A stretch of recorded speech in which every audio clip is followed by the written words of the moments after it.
Hello and welcome to the Magical Midlife Podcast, where you get a refreshing, uplifting and optimistic perspective on life in your 40s and 50s.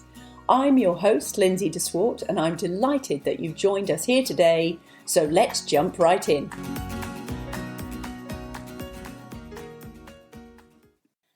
Hello, it's Lindsay. Welcome to the Magical Midlife Podcast. Today we are going to go through Rediscovering Your Purpose, because so many people in the chat forums and on Instagram, in the comments and the people I follow, there are so many of us who just get to the stage where I just want to know what my purpose is. You feel lost after the kids have gone. It's like, okay, what's my purpose? What am I going to do now? How am I going to create the next chapter? So I wrote a blueprint, a 5-step blueprint about how to do this. So I'm going to run you through it on the podcast. If you want to download the workbook so you can actually work along with it, and it will make a difference if you do it, you can just click the link in the show notes and you can go and download the workbook to go with this. So I'm going to take you through the exercises because I think the plan is that these two actually work side by side. Because sometimes I think it's quite useful to have some context to go with the exercises. And also sometimes I think even though you hear it in theory, it's quite useful to work through the exercises because you process stuff in a completely different way. So within the first steps, the first step is, I'm just going to run you through the contents and the sort of the 5 steps, because that's really the fundamentals of the whole blueprint. First of all, it's really looking at who you are now, because who you are now is completely different than when you first had your baby. If you look back now, like 20 years ago, potentially, if not longer, and you'll look back and you'll think, holy cow, who was I 20 years ago? What are the things that I've learnt in this last 20 odd years, which potentially have been the most life-changing 20 years you may well ever have? So do you think you're a different person now than you were then? I would say probably yes. But when we're thinking about, how's my purpose or what's my next purpose, we never really consider how much we've changed, or we never really bring it to our forefront, I guess, of consciousness of how we've changed and therefore how your needs have changed. And the thing that I see so often is people say, well, go back to your things that you love to do, your hobbies, what brought you great joy as a kid.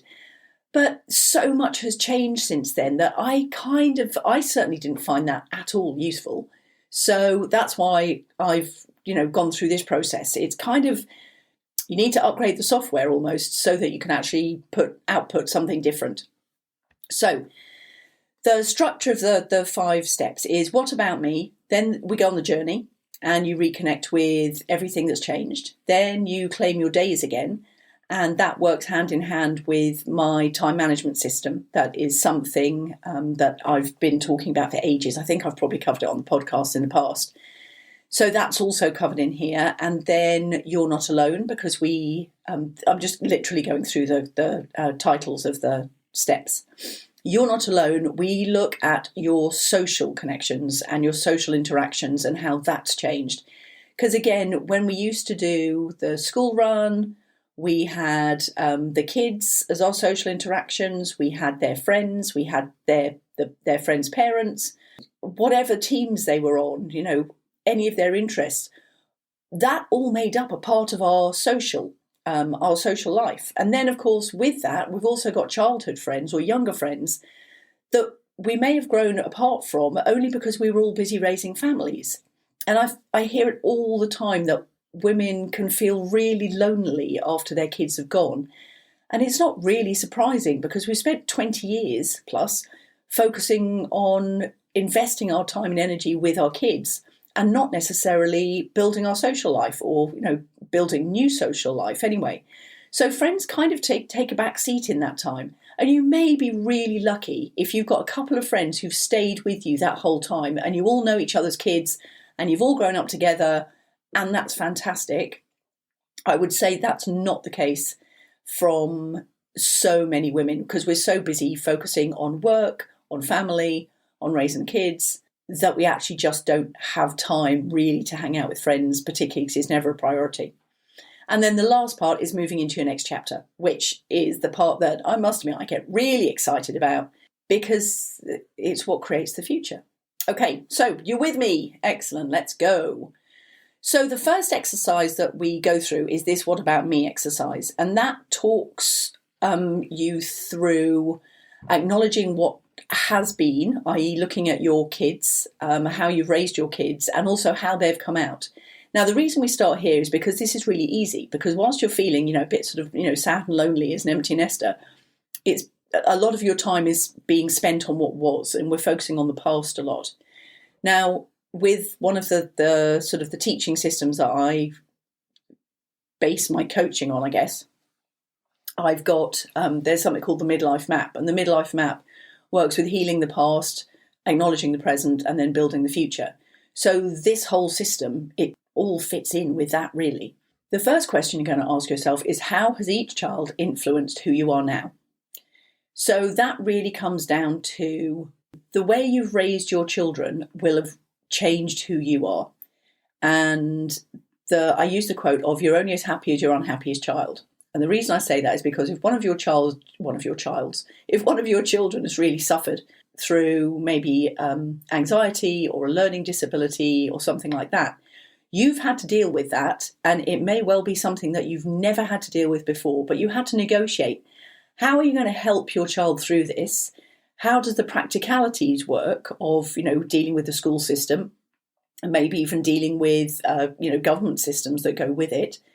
So that's changed who you are as a person. Chances are you've probably never dealt with any of that before because you never had to. And if you did have to, you only had to do it for you. You didn't have to do it with your child in mind. And you know what it's like when old Mama Bear comes out, you kick into a different gear and you really start to get protective and resourceful, resourceful like you've never known before, because it's for your child. So that's the first question. And just to ease you into that, because although it's about your children, the whole focus really now is about you. And that's what changes all of this. Because we have to start focusing more on us. Because you've spent so long focusing on your kids, putting everybody else first, making the family run. And now it's difficult because you've got to turn all your attention to you. And it's just not something you're used to. And it may feel really self-indulgent and really selfish. So let me tell you, it just isn't. It's about time. So your first focus is actually looking at the children you've raised, because that's a really easy, lovely place to start. Look at your children. Why are you so proud of them? And so within the workbook, it gives you a chance to list all the reasons that you're proud of all of your children, however many children you have. Then we move into the next stage. And the next stage is actually taking on a belief system or taking on a thought that changed everything for me when I had my middle child. So it's about taking on a different thought about raising our children. And that thought is, what have your kids taught you? Because one of the belief systems that I changed a long time ago is, how have your children taught you to navigate the world differently? Because we all think that we teach our children to navigate the world, but we kind of teach them sort of, the 3D version of it, where actually what we learn from our children and what they're here to teach us at a really, really deep level about ourselves and about healing our relationships and our self-belief and all of these really big things, our kids generally are the ones who teach us these lessons. So there is a space in the workbook for you to work through this and find out what it is your kids have taught you. Now, this can bring up emotion when you really get down to it. So if you want to, print out the workbook and do this quietly, just take some time and let the emotion come up. If it's going to, let the emotion come up. Because this is something most people just never get to the bottom of. You just never unearth it. So today's your chance. You're welcome. Then the next stage we get to is the journey. And the journey is all about reconnecting you to your values and your beliefs. So what makes you happy? So now we're really turning the focus right on you. So what makes you happy? Okay, so here you get, within this workbook, you get the chance to look at, if it was a perfect world, you're sitting there looking out of a lovely window on a bright blue sky and going, what is it I'd really like to do? Apart from spending the weekend with your kids or talking to your kids more, there's so much more to you. So what is it? I mean, if you could, do you want to spend your time going off to the gym, staying fit, doing yoga, going to see a girlfriend, doing a sport that you love, getting a new job, learning something new. So many things that are available to you now because you've got all this time on your hands. So in a perfect world, what would your day consist of? So you've got in the perfect world, and then we take a quick snap back to reality and say, okay, so what am I actually doing with my day right now? Because if you're actually spending, countless hours on social media, or you're even watching daytime TV, not anything that you'd have done before when the kids were at home because you were busy doing stuff, just take a look. And in the workbook, it gives you the option to do that. It gives you a calendar day. Go through and see what your average weeks look like now. Because Tony Robbins always says success leaves clues. And I also say on the other side of things that sadness and disappointment also leaves clues.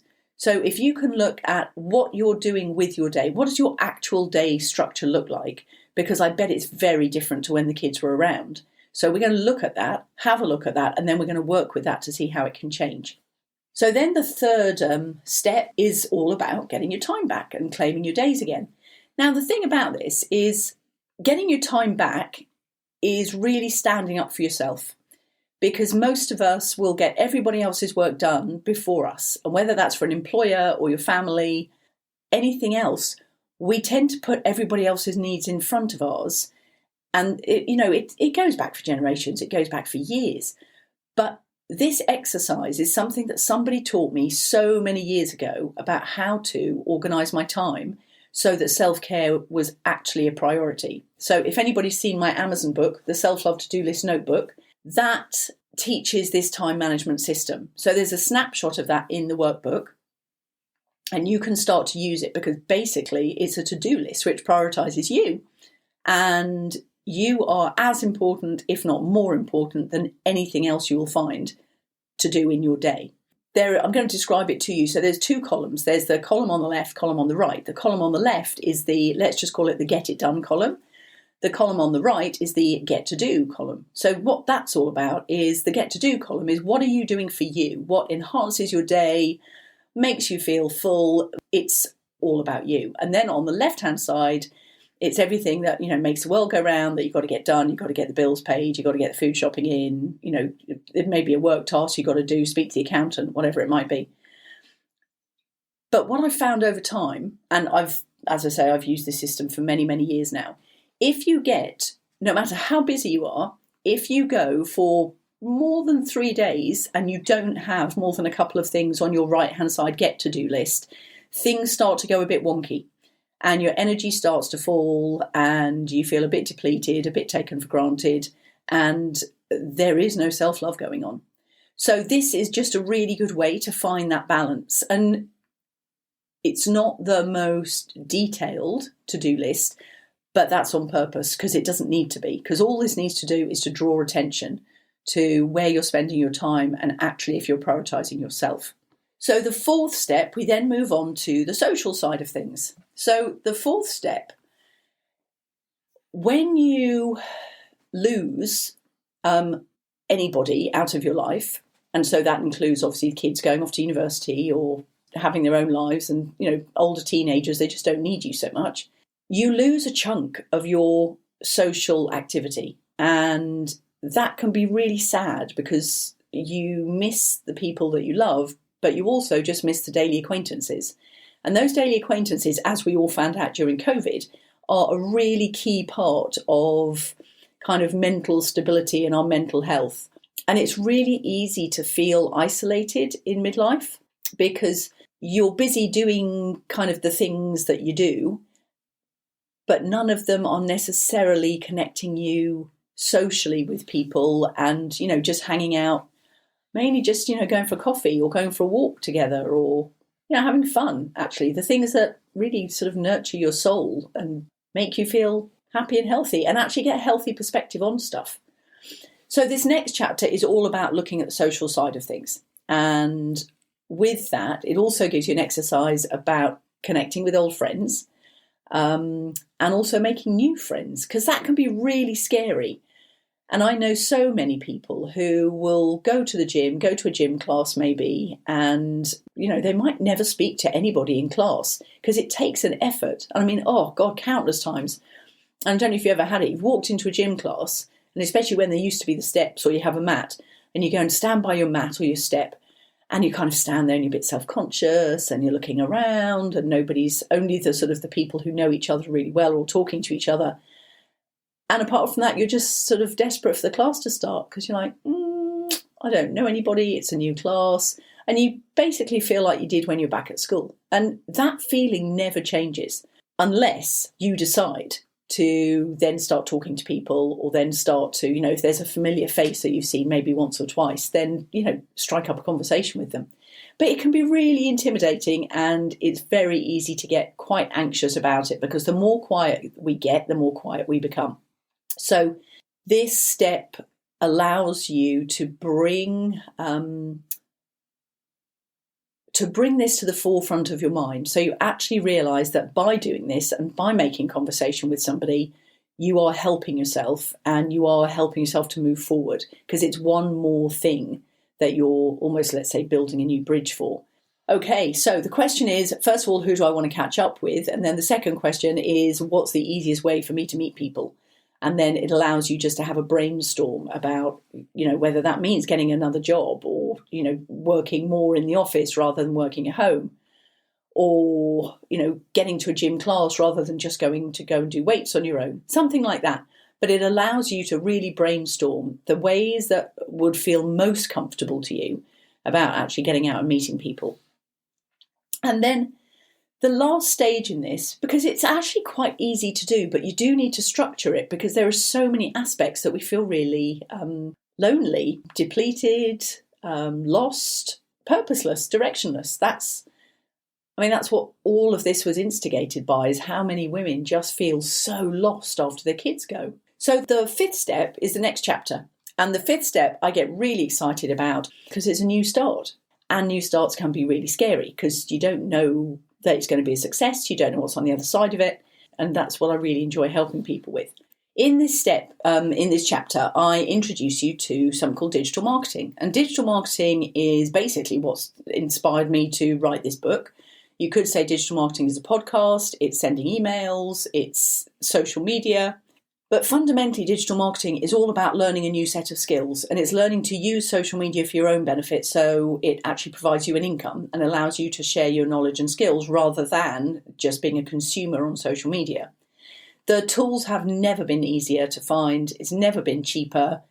If I'd had something like this 10 years ago, my business would have been completely different because coaching looks completely different now that all of these tools are available. Because before, social media was just kind of, chit-chat and sharing pictures of the kids maybe. And now it's free marketing. That's basically what it is. So if you've got any inclination to maybe to get on Etsy or to teach something, or to maybe take your physical teaching, add an online product, add a digital product, the resources that I'm sharing teach you how to do that and allow you to do it. But more than anything, it teaches you marketing, and it teaches you marketing using online tools. So if you just want to throw yourself into a different job, absolutely cool, because it is about creating your next chapter. But what this does, it's been hugely beneficial for me, and quite a few other ladies I know have really used their experience and got it online and have completely changed their financial future because they've created a business. So I'm giving you the tools that you can do this too. And then as you go through the guide, you'll find a whole bunch of other resources on there. Things like a link to the podcast, and there's also an ebook, a couple of ebooks that I've written. They're all on there for you. So if you found these 5 steps really helpful, just click on the link in the show notes and you'll be able to download the blueprint and you'll be able to work through it. So I hope it's been really helpful today. And if you have any questions, you can always email me, or you can post questions in the Magical Midlife group. If you're not a member, please come and join in, because all resources are shared in there and it's always lovely conversations that happen in there in that community. So I hope that's really helpful. Lovely to see you again, and I look forward to seeing you on the next episode. I hope you enjoyed the show today. Just before you go, can I ask a favour? could you possibly subscribe to the show and leave a review if you really enjoyed it? Those things are absolutely the lifeblood of the show. They allow the show then to get a bit more publicity and get sent out to other people. So I'd love it if you could be a part of growing this podcast and sharing the Magical Midlife message. Now also, we've got a new feature down in the show notes, which is an online store which now supports everything to do with Magical Midlife. There are personal and business resources on there for you, so please go and check it out. As I say, it's right down at the bottom in the show notes. There's free downloads, there's paid for downloads, there is physical books, and there's even links for coaching and business training as well. Okay, so thanks so much for being a part of the Magical Midlife, and I can't wait to catch up with you in the next episode. Take care.